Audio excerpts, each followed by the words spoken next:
కొరింథీ సంఘానికి అపోస్తలుడైన పౌలు గారు ఈ పరిశుద్ధ బల్లారాధన ఇస్తూ,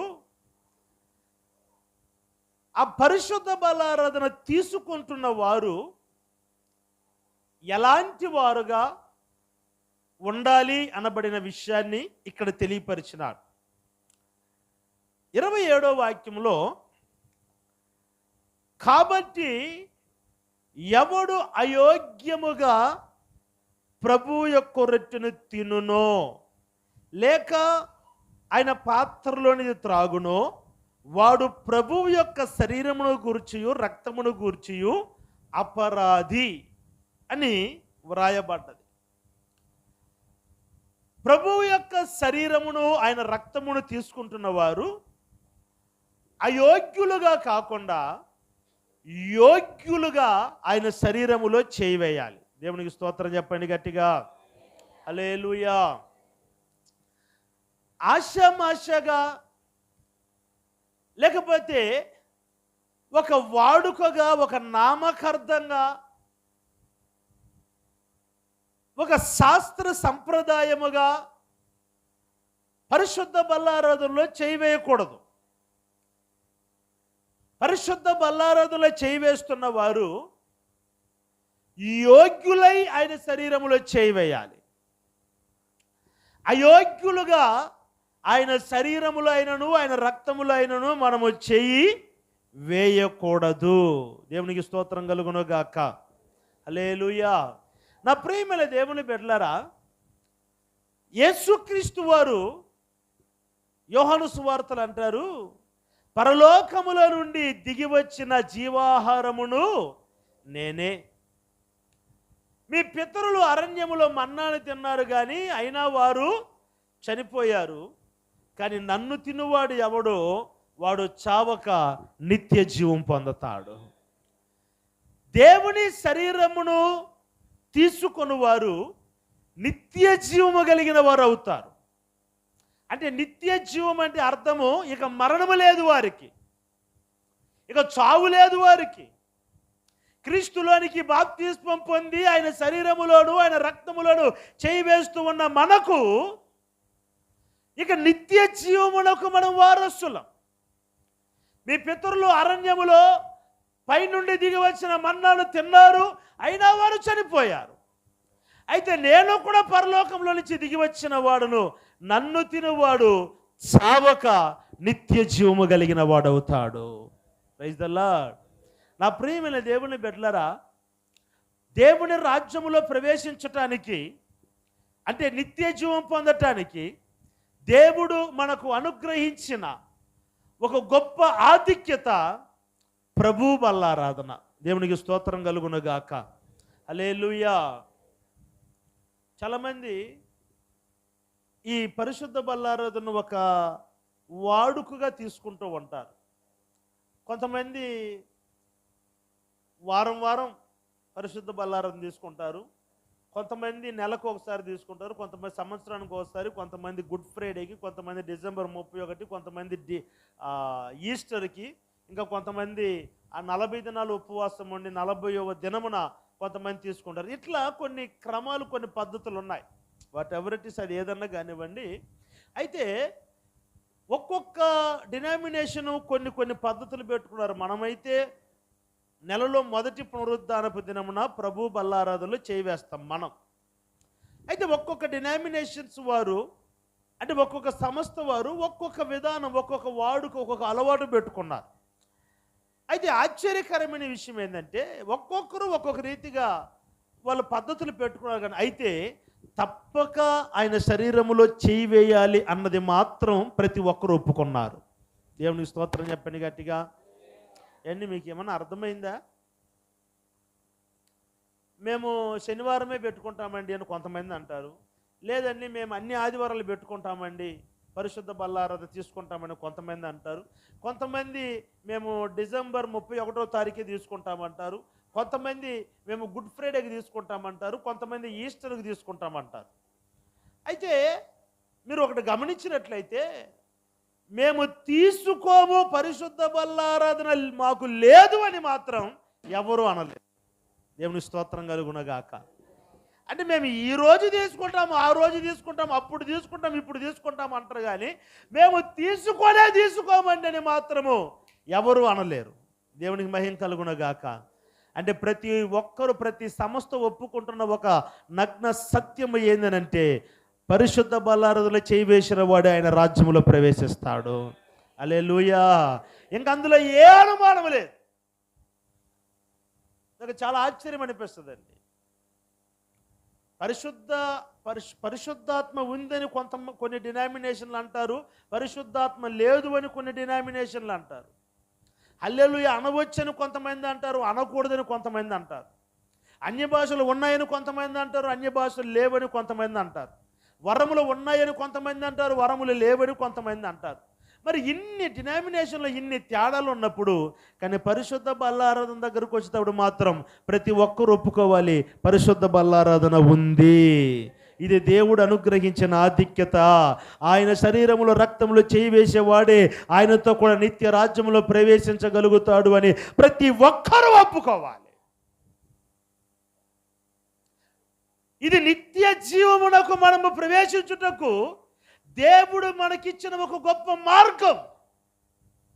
అయితే నా ప్రియులరా, ఆయన శరీరములోను ఆయన రక్తములను చేయి వేస్తున్న మనము యోగ్యత కలిగిన వారుగా ఆయన శరీరములో చేయి వేయాలి. దేవుని స్తోత్రం చెప్పండి గట్టిగా. మీకు కొన్ని మాటలు చెప్పాలంటే, అర్హత కలిగిన వారముగా. ఈ మాట బాగుంది కదా. యోగ్యత అంటే కొంచెం అర్థం కాదు కదా. అర్హత కలిగిన వారుగా. కొన్ని వాటికి కొన్ని అర్హతలు ఉంటాయి. ఏమండి? కొన్నిటికి కొన్ని అర్హతలు ఉంటాయి. ఇప్పుడు డాక్టర్ అవ్వాలంటే దానికి ఎంబీబీఎస్ చదివిన అర్హత ఉండాలి. అడ్వకేట్ అవ్వాలంటే బిఏ బిఎల్ఈ అర్హత ఉండాలి. ఇట్లా సాఫ్ట్వేర్ ఇంజనీర్ అవ్వాలంటే దానికి కొన్ని అర్హతలు ఉన్నాయి. నేను కూడా 4 అక్షరాలు చదువుకున్నాను కాబట్టి నేను కూడా డాక్టర్ అవుతాను, సూది పొడుతాను అందరికంటే కుదురుతుందా? చంప పగిలిపోతుంది. ఇప్పుడు లైసెన్స్ అని ఇస్తారు కదండి. లైసెన్స్ ఇప్పుడు డ్రైవింగ్ లైసెన్స్ అని ఉంది. ఇప్పుడు ఆ డ్రైవింగ్ లైసెన్స్ తీసుకున్నోడు మాత్రమే డ్రైవింగ్ చేయాలి. చందు తీసుకున్నావా? ఆ బతికి వినుపు. ఏది అమ్మేది? అమ్మేది రాలేదా? సరే, ఇంటి దగ్గర ఉన్నాయి. తాటాకులు రన్ తీసుకుపోతారు, భద్రంగా పట్టుకోమని చెప్పు.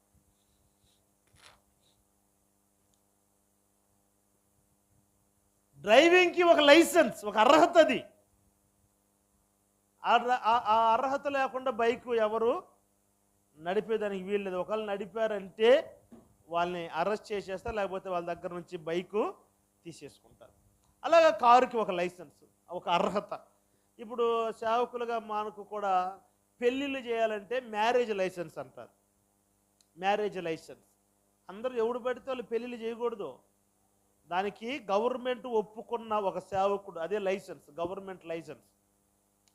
ఈ గవర్నమెంట్ లైసెన్స్ తీసుకున్న వాళ్ళు మాత్రమే గవర్నమెంట్ ద్వారా, ప్రభుత్వం ద్వారా ఓకే ఈయన వివాహము చేయవచ్చు అనబడిన అర్హత మేము రాయబడిన మాట. మీరు ఆయన శరీరంలో చేయి వేయినప్పుడు, ఆయన రక్తంలో చేయి వేయినప్పుడు అయోగ్యులుగా కాక, అంటే అర్థం యోగ్యులుగా ఉండి మనం ఆయన శరీరములో ఆయన రక్తంలోనూ చేయి వేయాలి. దేవునికి స్తోత్రం కలుగును గాక.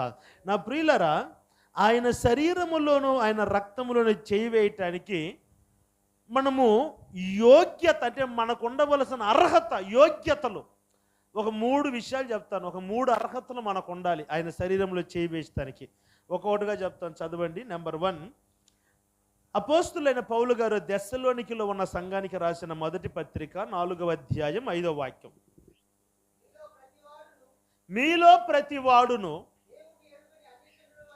దేవునిని ఎరుగని అన్య జనుల వలె కామాభిలాష యందు కాక పరిశుద్ధత యందును ఘనత యందును తమ తమ ఘటములను ఎట్లు కాపాడుకొనవలెనో అది ఎరిగియుండుటయే యోగ్యత. దేవునికి స్తోత్రం చెప్పండి గట్టిగా. హల్లెలూయా. నా ప్రియమైన దేవుని బిడ్డలారా, ఆయన శరీరములో ఆయన రక్తములో చేయి వేయటానికి గల యోగ్యత, అర్హత ఇక్కడ పౌలు అంటాడు, మీలో ప్రతి వాడును దేవునిని ఎరుగని అన్యజనుల వలె కామాభిలాష యందు కాక పరిశుద్ధతను ఘనత యందును తన ఘటమును ఎట్లు కాపాడుకొనవలెనో. తలపైకెత్తని చెప్తాను. ఈ మాట మిక్సీలో వేసి కొడితే ఎట్ట వస్తుందో ఒక మాట చెప్తాను. ఆయన శరీరములో చేయి వేయటానికి అర్హత పరిశుద్ధతను కాపాడుకోవటము. దేవుని స్తోత్రం చెప్పండి గట్టిగా. ఇవన్నీ ఆ ఘటమేందయ్యా, ఘటాలేందయ్యా, గుట్టాలేందయ్యా అంటారు మీరు. కాబట్టి ఈ మిక్సీలో వేసి కొడితే ఒకే మాట బయటకు వస్తుంది, ఏంటంటే పరిశుద్ధతను మీరు ఎట్లు కాపాడుకొనవలెనో. దేవుని స్తోత్రం చెప్పండి గట్టిగా. హల్లెలూయా. ఆయన శరీరములోను ఆయన రక్తములోను చేయి వేయటానికి కలిగిన మొదటి యోగ్యత ఏందనంటే, ఈ పాపపు ప్రపంచములో జీవిస్తున్న మనము, కామ క్రోధ మత మత్సరములలో మునిగిపోయి ఉన్న ఈ ప్రపంచంలో జీవించుచున్న మనము, ఆ కామ క్రోధ మద మత్సరములు మనలోనికి రానివ్వకుండా, శరీరాశ నేత్రాశ జీవపు డంబం మనలోనికి రానివ్వకుండా, మన పరిశుద్ధతను, మన ఘటమును, మన బ్రతుకును మనము కాపాడుకొనుటయే యోగ్యత. హల్లెలూయా. మీకు అర్థమయ్యేటట్టు చెప్తాను ఈ మాటలు. ఈ లోకము పాపము చేత నింపబడి ఉంది. ఈ పాపము చేత నింపబడిన లోకములోనే మనము కూడా ఉన్నాం. లోకములో ఉన్నదంతయు శరీరాశ, నేత్రాశ, జీవపుడంబం, కామ క్రోధ మద మత్సరములు, ఇంకా కులాల భేదాలు, ఆ భేదాలు, ఇవన్నీ ఉంటాయి ప్రపంచంలో. అయితే దేవుని వాక్యం ఏమంటుందంటే, మీరు నిత్య జీవములో ప్రవేశించుటకు నన్ను మీరు భుజించాలంటే ఇవి మీలోనికి రాకుండా మీ ఘటమును మీరు కాపాడుకోవాలి. హల్లెలూయా, హల్లెలూయా. ఇది యోగ్యత, ఇది ఒక అర్హత. ఏంటి అర్హత అంటే, ఆయన శరీరమును తీసుకుంటున్న మనము ఈ లోకమునకు వేరుగా ఉండాలి. ఈ లోకము తనలోనికి రానివ్వకుండా తమ ఘటమును భద్రపరుచుకోవాలి. దేవునికి స్తోత్రం చెప్పండి గట్టిగా. శుద్ధీకరింపు కూడిక ఉన్నది శనివారం. అంటే రేపటి దినం బల్లారాధన, శనివారము సిద్ధపాటు కూడిక. ఒక అన్నగారు సిద్ధపాటు కూడిక రాకుండా బల్లారాధనకు వచ్చాడు.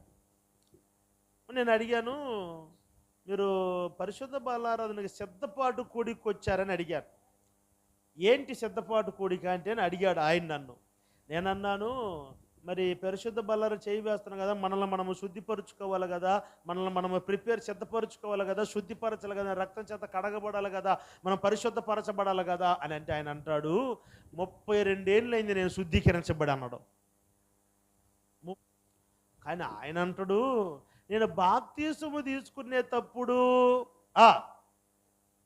ఆ రోజు ఉపవాసం ఉండి పాపాలన్నీ ఒప్పుకొనేసి ప్రభు రక్తము చేత కడగబడ్డాను, అంటే బాప్తీసం పొందుకున్నాను, అప్పుడే నా పాపములని నీటిలో కలిసిపోయేసి ఇక నేను శుద్ధీకరించబడవలసిన అవసరము లేదు అని అన్నాడు అతను. సరే, నేను మీకు ఒక చిన్న మాట చెప్తాను. ప్రతిరోజు పళ్ళు దోమతామన్న వాళ్ళు చెయ్యొద్దండి. దీనికి మీరు సచ్చినట్టు ఎత్తేది ఎరాల, లేకపోతే పక్కనున్న వాళ్ళకి కొంచెం జరిగి కూర్చుంటారు. ప్రతిరోజు ఎందుకు దోమాలి? ఏమండి, ప్రతిరోజు ఎందుకు దోమాలి పళ్ళు?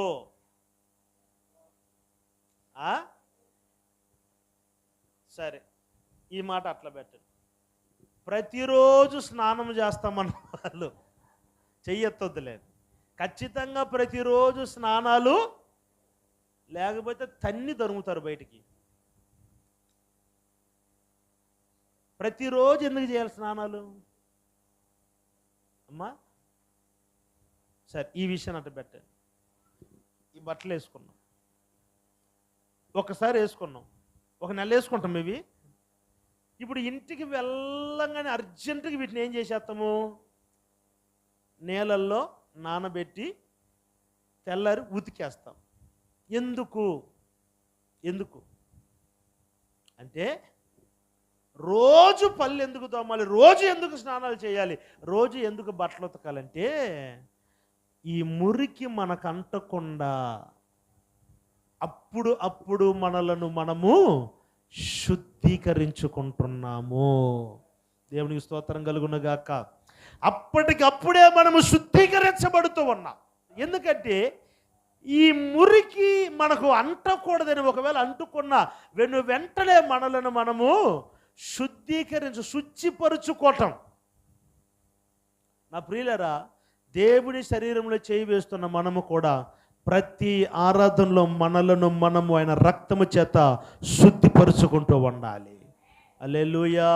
ప్రతి ఆరాధనలో ఈ లోక పాపము ఒకవేళ మనకు తెలియకుండా నోటి మాట ద్వారా, కంటి చూపు ద్వారా, మన ప్రవక్తన ద్వారా, తలంపుల ద్వారా ఒకవేళ మనము ఏమైనా దేవుడికి ఆయాసకరమైన కార్యములు చేశావేమో, లేకపోతే మన కళ్ళు, మన తలంపు, మన చెవులు, మన నోరు దేవుడిని బాధ పెట్టే క్రియలు ఒకవేళ చేశావేమో అని దేవుడి సన్నిధిలో ఆయన రక్తము చేత ప్రతి దినము ప్రతి ఆరాధనలో మనము కడగబడుతూనే ఉండాలి.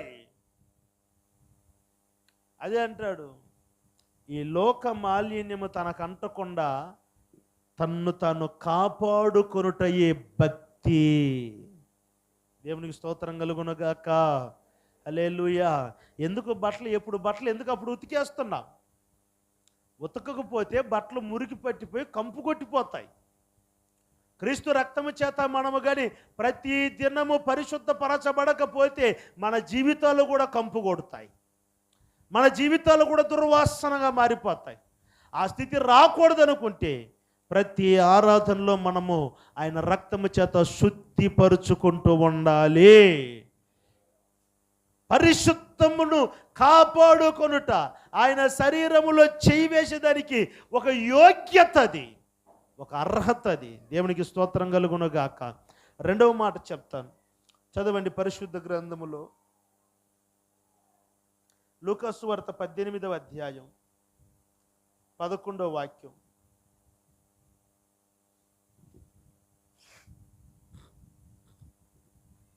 లూకా సువార్త 18:11.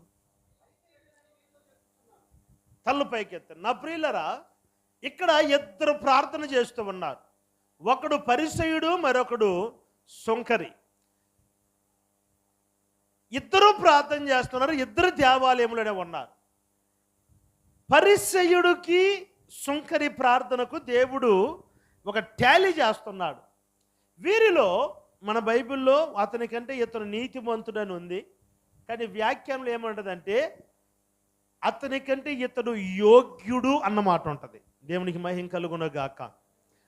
మన సబ్జెక్టు టైటిల్ ఏంటంటే ఆయన శరీరంలో చేయి వేయటానికి యోగ్యుడు ఎవరు. అది ఒకటి, పరిశుద్ధతను కాపాడుకొనుట యోగ్యత. రెండు, ఇక్కడ సుంకరుని చూసి అంటాడు, ఆ పరిసయ్యుడి కంటే ఈ సుంకరే యోగ్యుడు. దేవుని స్తోత్రం చెప్పండి గట్టిగా, అందరూ చెప్పండి హల్లెలూయా. అతని కంటే ఇతనే యోగ్యుడు. ఎట్లా యోగ్యుడయ్యాడు? ఏ విషయంలో యోగ్యుడయ్యాడు చెప్తాను వినండి. పరిసయ్యుడు చెప్పిన తన్ను గురించి చెప్పుకున్న మాటలలో ఏదైనా అబద్ధం ఉందా అంటే ఏది అబద్ధం లేదు. ఎందుకంటే దేవుడు అందరిని ఎరిగినవాడు, అంతర్యములను ఎరిగినవాడు. ఒకవేళ పరిసయ్యుడు చెప్పింది అబద్ధముగానే అయ్యుంటే యేసుప్రభు అక్కడ నిలదీసి ఉంటాడు. అయ్యా, నేను దశంభాగాలన్నీ ఇచ్చేస్తున్నానయ్యా అని ఇవ్వకుండగానే ఒకవేళ దేవుడు ఎదుట అనగలుగుతాడా? అంత దమ్ముందా వాడికి? పరిసయ్యుడికి అనలేడు. నేను వారానికి 2 మార్లు ఉపవాసం ఉంటున్నాను. మనము వారమునకు 2 మార్లు ఉపవాసాలు ఎవరుంటున్నారండి? మహా అంటే 1 రోజు ఉంటాం. ఎప్పుడది? లింగ్ లింగ్ లింగ్ లింగం అంట శుక్రవారం. అది కూడా మధ్యాహ్నం వరకు ఉంటాం. అంతకు పైన ఉండలేం. అంతకు పైన ఇంకా లెవెల్ మొత్తం డౌన్ అయిపోతాం. కాబట్టి వీళ్ళని స్ట్రెచ్చర్లో ఎక్కించి దానికి ముందు కడుపులో బోవేసేయాలి. కాబట్టి మధ్యాహ్నము దాకా ఉంటారు. అయితే ఇతను అంటున్నాడు, నేను వారమునకు 2 సార్లు ఉపవాసం. నిజంగా అతను ఉపవాసం ఉండకుండా దేవుని ఎదుట ఆ మాట చెప్పగలుగుతాడా? చెప్పలేదండి, చెప్పలేడు. నిలదీసేస్తాడు దేవుడు. దేవుని ఎదుట ఎవడు ఏం దాచగలుగుతాడండి? అదే దావీదు అంటాడు కదండి, నేను ఆకాశంలోకి ఎక్కిపోయినా నీవు అక్కడ ఉన్నావు, నేను పాతాళంలోనికి దిగిపోయినా నీవు అక్కడనూ ఉన్నావు, ఎక్కడికి వెళ్ళే నీ యొద్ద నుండి తప్పించుకొని అంటాడు. దేవునికి స్తోత్రం కలుగును గాక. ఆయన యొద్ద నుండి తప్పించుకొని వెళ్ళేదానికి ఎక్కడికి వెళ్ళినా నీవు ఆయనకు దాగి ఉండలేవు. ఆయనకు మరుగైన చోటు ఏమీ లేదు. ఇతను ఉపవాసం లేకుండా ఉపవాసం ఉండాలని చెప్పగలుగుతాడా దేవుని ఎదుట? దశమ భాగములు ఇవ్వకుండా నేను ఇస్తున్నాడు అని చెప్పగలుగుతాడా? నేను వ్యభిచారి వలె లేను అని అంటున్నాడు. నిజంగా అతను పరిశుద్ధుడే, అంత పక్కా క్లారిటీగా చెప్పగలుగుతున్నాడు కదండి. నేను ధైర్యంగా నిలబడుకొని నేను కోపపడను అని నేను చెప్పలేను. ఇక్కడ నిలబడుకుని నేను చెప్పలేను, ఎందుకంటే మిడిమేళంగా వస్తుంది కోపం నాకు. కానీ ఎప్పటికప్పుడేలే మళ్ళీ పగ సాధించేది వైరల్ అట్లాంటివి ఉండవు. అప్పటికప్పుడు తిట్టేస్తాను, అప్పటికప్పుడు మర్చిపోతాను.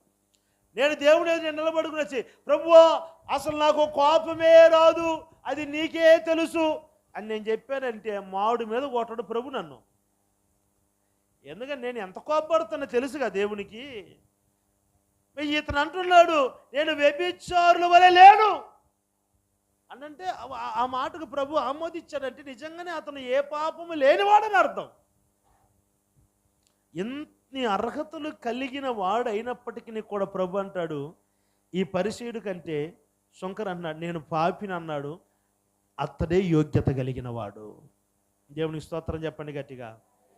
దేవుని కొరకు భక్తి చేసిన, ఇన్ని భక్తి చేసిన ఇతని కంటే నేను పాపిని అని ఒప్పుకున్న అతనే, మాట్లాడండి తల్లులారా, మాట్లాడండి, అతనే యోగ్యత కలిగిన వాడు. ఎందుకో చెప్పనా? ఇతనిలో తనలో తాను గర్వపడే తత్వం ఉంది, అతనిలో దేవుని ఎదుట తన పాపములు ఒప్పుకొని పశ్చాత్తాపపడే తత్వం ఉంది. కొట్టు చప్పట్లు గట్టిగా, హల్లెలూయా. అయితే అతను ఎంత చక్కటి ప్రార్థన, ఒక్క మొక్కే చేశాడండి. పరిశుద్ధి చేసిన ప్రార్థన చూడు, ఇంచుమించు 4-5 లైన్లు ఉంటాయి. ఆ శంకరి ఎన్ని లైన్లు ఉన్నాయి? ఒక్క వర్షే ఉంటుంది. అయ్యా ఆకాశము తట్టు కన్నులెత్తి చూచుటకు కూడా ధైర్యము చాలని పాపిని. ఆ మాట నచ్చింది దేవునికి. స్తోత్రం చెప్పండి గట్టిగా. ఇతనేమో పాపము 2-3 గంటలు ప్రార్థన చేశాడు, మనోడు సింగిల్ ప్రార్థన చేశాడు. ప్రభు ఇతనికే సర్టిఫికేట్ ఇచ్చేశాడు, ఇతడే యోగ్యుడు. దేవునికి స్తోత్రం కలుగునగాక. హల్లెలూయా. ప్రార్థనలో చాలా వెరైటీలు ఉన్నాయి. దేవుని స్తోత్రం చెప్పండి గట్టిగా. ప్రార్థనల గురించి సబ్జెక్టు తీయాలంటే 1 సంవత్సరం అవుతుంది. గబక్కన ప్రార్థన అయిపిస్తే బాగుండదని చెప్పేసి అక్కడక్కడే తిరుగుతూ ఉంటారు కొంతమంది. మాకు కత్తిపార బ్రిడ్జి ఉంది, గిండికి ముందు కత్తిపార బ్రిడ్జి. ఆ కత్తిపార బ్రిడ్జి మీద గనక ఎట్ట దిగాలో తెలియదు, మళ్ళీ అట్టుంటాయి రూట్లు. అటు కొంతమంది పై తిరుగుతూ ఉంటారు కొంతమంది. మా నాన్సీకి కూడా పైకి ఎక్కిస్తే మళ్ళీ దిగిరా అని తెలియదు నాకు. అందుకే కోపం వచ్చి ఎత్తుకొని పోయి వదిలిపెట్టి వస్తానంట. ఆ నుంచి దిగిరా అని తెలియదు. కొంతమంది అట్లాంటి ప్రార్థన ప్రారంభించేది ముగింది తెలియదు, మళ్ళీ ఎవరో స్తోత్రాన్ని మళ్ళీ చేసినన్ని మళ్ళీ అయిపోయిన మళ్ళీ చేసుకుంటా వస్తారు. ప్రభు అవును నాయన, మళ్ళీ వాడిని మర్చిపోయినా, మళ్ళీ నాయన వాళ్ళు ముట్టండి ప్రభు, ఎందుకంటే నా ఏసునామములో ప్రార్థిస్తున్నామన్నమాట మర్చిపోయిండ్రు వీళ్ళు. ఆ మాట మర్చిపోయి ఆడాడు తిరుగుతూ ఉన్నారు. ఎట్టయిపోయాలో అర్థం కాకుండా. కొంతమందికి చెట్టు ఎక్కని తెలుసు, దిగను. సైకిల్ దక్కే వాళ్ళు కూడా చూడండి, గబొక్కను హుషారు ఎక్కేస్తారు, ఎక్కడ దిగాలని తెలియదు, ఎందుకంటే కాళ్ళు అందవు. ఎక్కడ రాయి ఉంటుందో, ఎక్కడ అరుగు ఉంటుందో, గచ్చు ఉంటుందో ఆడికి పోయి దబక్కన పడతారు. అంటే ఈ ప్రార్థన విస్తారంగా ప్రార్థించేదాన్ని బట్టి దేవుడు ఆలకెత్తాడని మీరు అనుకుంటున్నారేమో. హైందవులు అట్లా అనుకుంటారు, అట్లా కాదు. హైందవులు చేసిన ప్రార్థన మనము ఏం చేస్తారు? హైందవులు 1 విస్తారముగా ప్రార్థించుట వలన వారి దేవుడు ఆలకిస్తున్నాడని వాళ్ళు అనుకుంటారు. అది హైందవుల ప్రార్థన. అంటే అర్థం ఏంటంటే విస్తారమైన ప్రార్థన మనము చేయకూడదు. అంటే మందిరంలో చేయకూడదు, ఇంట్లో చేయండి, కొన్ని గంటలు చేయండి, ఇబ్బంది ఏం లేదు. మందిరములో ఏం ప్రార్థన ఉండాలి? ఏ అంశము కొరకు ప్రార్థనకు సమయం ఇస్తే ఆ అంశము కొరకే ప్రార్థన చేయాలి. పరిశుద్ధ బల్లారకు సమయం ఇచ్చిన ఒక సంఘంలో ద్రాక్షరసం చేతికి ఇచ్చి ద్రాక్షరసం కొరకు ప్రార్థన చేయమంటే, ప్రభువా హైదరాబాద్లో మా పెదనాయన అల్లుడు బ్లడ్ లేకుండా, రక్తం లేకుండా ఉండు, ఈ రక్తము నింపు. ఆమెనని చూస్తే ఆ బాటల్లో రక్తం లేదు, అన్ని కిందకు పోయి. ఉద్రేకం. అరే ఈ ద్రాక్షరసము ఆయనకి బాటలు శలాన్ని కట్టిపోతావా ఏంది? ఆ రక్తము కాదు ఈ రక్తం. ఈ రక్తము నీ పాపములలో కడిగే రక్తం. ఏమని ప్రార్థన చేయాలి? ప్రభువా మా కొరకు కార్చిన నిష్కలంకమైన రక్తమును మేము తాగుతుండగా మమ్మల్ని పరిశుద్ధపరచండి, మీరు అక్కడికి సిద్ధపరచండి. ఇది కదా రక్తం కొరకు ప్రార్థన. అట్నే ఒక ఆమెకు ప్రార్థన, ప్రభువా ఈ రొట్టె కొరకు ప్రార్థన ఏమంటే 5 రొట్టెలు 2 చేపలు అందరికి పంచిన ఆయన, అలాగనే మా పాస్టర్ ఒకే ఒక రొట్టె తీసి అందరికి పంచుతుండంటుంది. ఏ రొట్టెతో కలిపారు చూడు. ప్రార్థన తెలియక 5 రొట్టెలు 5,000 మందికి పంచిన మా పాస్టర్ చూడు, ఒక రొట్టె ఎంతమందికి పంచిన చూడు అంటుంది. అంటే విస్తారంగా ప్రార్థించేదాన్ని బట్టి ప్రభు ఎండు సమయోచితమైన ప్రార్థన చేయాలి. హల్లెలూయా, హల్లెలూయా. 2, వారు సంత వీధులలో నిలబడి ప్రార్థన చేస్తారు. అయితే మీరు మీ రహస్యమందున్న దేవునికి రహస్య గదిలోనికి వెళ్ళి రహస్యంగా మీరు ప్రార్థన చేయండి. రహస్యమందున్న మీ దేవుడు ఆ ప్రార్థన ఆలకిస్తాడు. చప్పట్లు కొట్టండి గట్టిగా. రహస్యమందున్న దేవునికి నీవు రహస్యంగా ప్రార్థన చేయాలి. అంటే అర్థం ఏంటి? సెల్ఫ్ ప్రేయర్, వ్యక్తిగత ప్రార్థన. నీ రహస్య గదిలోనికి వెళ్ళి కొన్ని గంటలు ప్రభుతో మాట్లాడు. నిశ్చయముగా నా దేవుడు నీతో మాట్లాడతాడు. వ్యక్తిగతంగా నువ్వు 2-3 గంటలు ప్రార్థన చేయి. తప్పులేదు. ఎందుకంటే మన ప్రార్థనే మన ఆయుధం, ప్రార్థనే మనకు బలం. కాబట్టి ఆ ప్రార్థన జీవితము వ్యక్తిగతంగా నీ ప్రార్థన బలంగా ఉండాలి. ఇక్కడ సమయోచితమైన ప్రార్థన చేశాడు ఈ సుంకరి. ఒకే ప్రార్థన ఏంటంటే, ఈ పాపిని క్షమించు ప్రభువా అని. ఎందుకు ఇతను యోగ్యుడయ్యాడు తెలుసండి? తన పాపమును ఒప్పుకొని పశ్చాత్తాపము అడిగినాడు దేవుని దగ్గర. అతిక్రమంలో దాచిపెట్టువాడు వర్ధలుడు, దాన్ని ఒప్పుకొని విడిచిపెట్టువాడు కనికరించబడతాడు. నా ప్రియులారా, మన జీవితంలో మన పాపములు కప్పుకునే వాళ్ళంగా కాదు, ఒప్పుకొనుటే ఒక యోగ్యత. వాళ్ళు ఏమనుకుంటారేమో, వీళ్ళు ఏమనుకుంటారేమో, మన తప్పులు చెప్పేసినామంటే, మన పాపమని ఒప్పుకున్నామంటే వీళ్ళు ఏమనుకుంటారు, అట్ట చూస్తారేమో ఇట్ట చూస్తారేమో, దానికి లింకు కలుపుతారేమో. నో, చే అట్లా ఆలోచించొద్దు. నువ్వు పరిశుద్ధ బల్లారులో చేయి వేసేదానికి యోగ్యతే అది అంటున్నాడు దేవుడు. ఏది? నీ తప్పులు దేవుని సన్నిధిలో ఒప్పుకొని పశ్చాత్తాపపడాలి. అది ఒక గొప్ప యోగ్యతగా దేవుడు భావిస్తున్నాడు. దేవునికి స్తోత్రం చెప్పండి గట్టిగా. ఆయన శరీరంలో చేయి వేయటానికి, ఆయన రక్తంలో చేయి వేయటానికి ఒక యోగ్యత ఉండాలి మీకు. ఏంటా యోగ్యతలంటే తప్పుని ఒప్పుకునే యోగ్యత. చాలామంది అంటారు, తప్పులు ఒప్పుకున్న వీళ్ళు పిచ్చోడు, ఏంది ఎమ్మె ఎట్ట మాట్లాడుతుంది, ఏంది వీడు ఎట్ట మాట్లాడి పిచ్చి పెట్టింది అంటారు. అసలు వాళ్ళకే పిచ్చి పెట్టింది. దేవుని ఎదుట తప్పును ఒప్పుకునే దానికి ఒక ధైర్యము కావాలి. దేవుని స్తోత్రం చెప్పండి గట్టిగా. హల్లెలూయా. పశ్చాత్తాప మనసు. దావీదు తప్పు చేశాడు, దైవ సేవకుడు వచ్చి గద్దించాడు. దైవ సేవకుడు అటు వెళ్ళిపోయిన తర్వాత ఒప్పుకున్నాడా పాపాలు, లేకపోతే దైవ సేవకుడు ఎదుటినే ఒప్పుకున్నాడా? ఎదుటినే, అయ్యో నా దేవుడికి విరోధంగా నేను పాపం చేసి తిన్నాను అన్నాడు. అక్కడే దావీదు దగ్గర నుండి తీసివేయబడటానికి సిద్ధమైన సింహాసనము దేవుడు మరలా స్థిరపరిచింది ఆ ప్రార్థన. హల్లెలూయా. ఏ ప్రార్థన? వీడు చేసిన టెంకర పనికి ఈ సింహాసనం తీసేద్దాం అనుకున్నా, కానీ ఒప్పుకునేశాడు. పాపం ఒప్పుకునేశాడు, తప్పు ఒప్పుకునేశాడు. కాబట్టి వదిలిపెట్టాడు. మన దేవునికి కూడా ఒక మంచి మనసు ఉందండి. నువ్వు కప్పుకున్నావంటే నా దేవుడు పొరపాటు నిన్ను దగ్గరికి కూడా రానివ్వడు. కానీ నువ్వు ఒప్పుకున్నావంటే నీ స్థానాన్ని మరలా నీకు స్థిరపరుస్తాడు. హల్లెలూయా. ఒప్పుకునే మనస్సు నీకుండాలి. అది దేవునికి ఇష్టమైన మనస్సు. అది ఒక యోగ్యత. దేవునికి స్తోత్రం కలుగునుగాక. ఒకటి పరిశుద్ధతను కాపాడుకోవడం. 2 పాపములను ఒప్పుకొని పశ్చాత్తాపడటం. 3వ మాట మత్తయి సువార్త 5వ అధ్యాయము 23వ వాక్యం. కావున నీవు బలిపీఠమునొద్దకు వచ్చి అర్పణములు అర్పించుచుండగా నీ మీద నీ సహోదరునికి విరోధం ఏమైనా కలదని అక్కడ నీకు జ్ఞాపకం వచ్చిన ఎడలా బలిపీఠము ఎదుటనే నీ అర్పణములను విడిచిపెట్టి మొట్టమొదట వెళ్ళి నీ సహోదరునితో సమాధానపడి తర్వాత వచ్చి నీ అర్పణం అర్పించి అప్పుడు నేను దాన్ని అంగీకరిస్తాను. చేతులెత్తి స్తోత్రం చెప్పండి గట్టిగా. కొంచెం గట్టిగా చెప్పండి. 2 చేతుల పైకి ఎత్తి గట్టిగా చెప్పండి. నా ప్రియులారా, నీ అర్పణము యోగ్యతైన అర్పణంగా మార్చబడాలి. మన బైబిల్లో మీరు అర్పణములు అర్పించుచున్నప్పుడు అని ఉంది.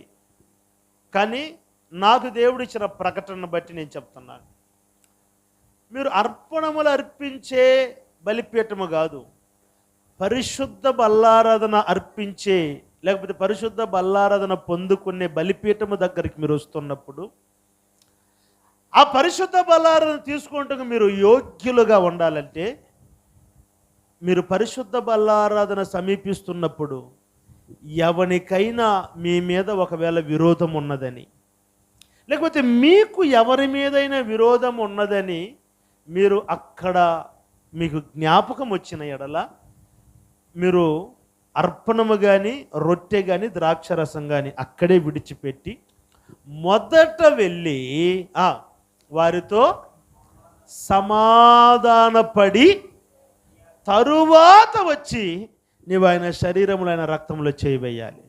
దేవుని స్తోత్రం చెప్పండి గట్టిగా. హల్లెలూయా. అటైతే పాస్టర్ గారు ఈరోజు అన్ని మిగిలిపోద్ది, ఎట్ట చేద్దాం?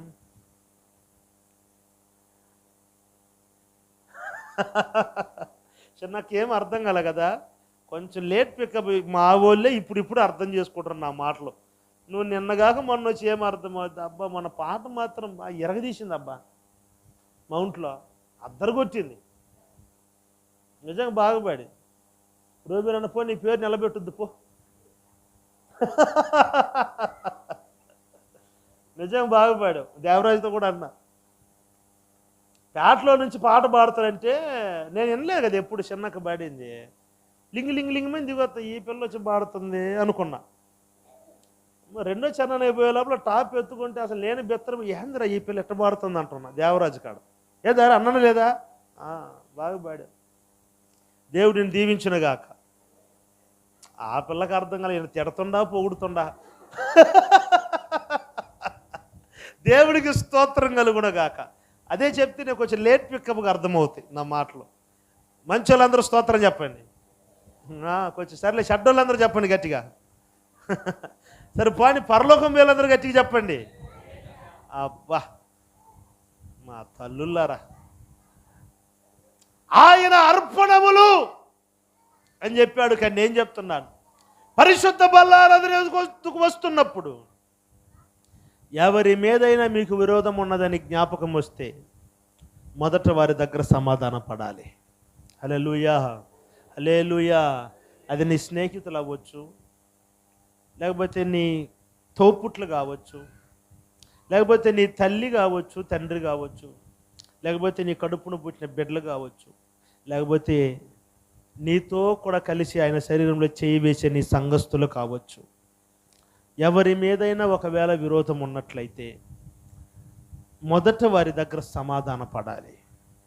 మన దేవుడు ఎవరంటే సమాధాన కర్త. ఆయన సమాధాన కర్త. అందుకే భక్తుడు అపోస్తులు రాస్తుంటాడు, సమాధానకర్తయగు దేవుడు శీఘ్రముగా అపవాదిని మీ కాళ్ళ క్రింద చితకు దొరుకుతాడు. ఎందుకు అంటే నీకు సమాధానం ఇచ్చేదానికి. మన దేవుడు సమాధానపరిచే దేవుడు, ఒకరికి సమాధానం కలుపుతాడు ఆయన. కాబట్టి మనము కూడా ఎలాంటి వారం ఉండాలంటే అందరితోనూ సమాధాన పడే వాళ్ళకు ఉండాలి. క్రోధము, కక్ష, ద్వేషము మనలో ఉండకూడదు. ఒకవేళ అట్లా ఉండి మనం ఆయన శరీరములో, ఆయన రక్తములో చేయి వేసినట్లయితే అది ఆయన శరీరమును రక్తమును అవమానపరుస్తున్నట్లు, దానికి మనము యోగ్యులం కాదు. కాబట్టి నీకు ఒకవేళ ఎవరికైనా విరోధము ఉన్నట్లయితే నీవు ఒక చిన్న ప్రార్థన చేయి, ప్రభువా వారితో నాకు సమాధానం కలుగు చేయని. అయ్యా ఒకవేళ వాళ్ళే నీకు విరోధంగానే వాళ్ళు ఒక మాట మాట్లాడేశారు అనుకో, నీ మీద ఏ తప్పు లేదు, కానీ తెలిసో తెలియకో మాట్లాడేశారు, అయినా పర్వాలేదు. మన దేవుడు క్షమించే మనసు కలిగిన వాడు, మనము కూడా వారిని క్షమించాలి. వారిని క్షమించే మనసు మాకు దయచేయండి, వారితో మాకు సమాధానమును కలుగ చేయండి అని ఆ సమాధానము పొందుకొని ఆయన పరిశుద్ధ బల్లారులు చేయివేస్తున్నప్పుడు అది మీకు ఒక యోగ్యతగా మార్చబడుతుంది. మోకరించండి, ప్రార్థన చేసుకుందాం.